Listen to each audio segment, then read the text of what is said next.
Let me turn to the other biggest story in the world for everyone, the kind of thing that would be the number one headline no matter what if we weren't dealing with this pandemic.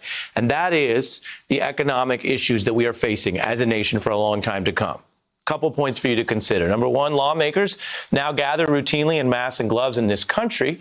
We can see that. And they went down into the floor of the House, did this today. And you can see there, presiding over the House, the mask obviously clearly visible, $500 billion passed. This is new funding to address the small business shortages we've heard about, new money for hospitals, and of course, testing.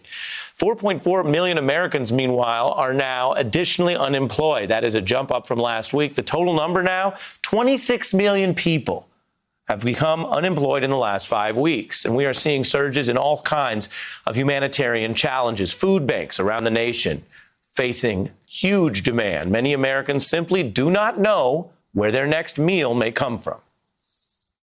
Our unemployment checks don't even begin to cover our monthly expenses. It's just the waiting game that's really unsettling for a lot of us, because I honestly don't know when that check will be coming. All these things that I thought I had lined up, and they're either canceling or they're not doing an internship program or they're not even hiring. The revenue has gone from around $250,000 a month to zero.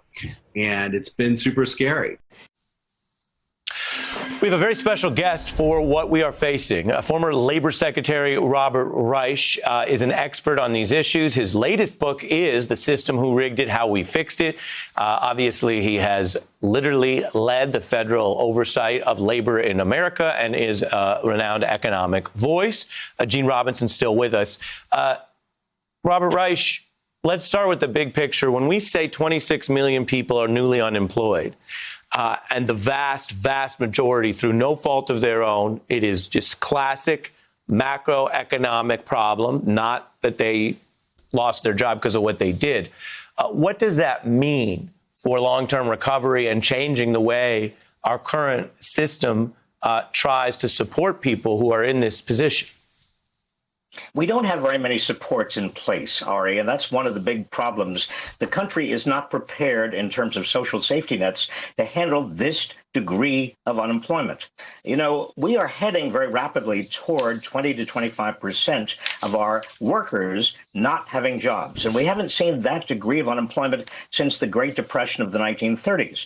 And even then, we had to, and Franklin D. Roosevelt had to create brand new systems out of whole cloth because we had not seen anything up to that point like the degree of unemployment we then experienced. It's the same now, although the reasons for this particular degree of unemployment are very, very different. It's a pandemic. It is not a huge economic depression. Nevertheless, the economic depression could easily follow from the pandemic. And that's, in fact, what seems to be happening.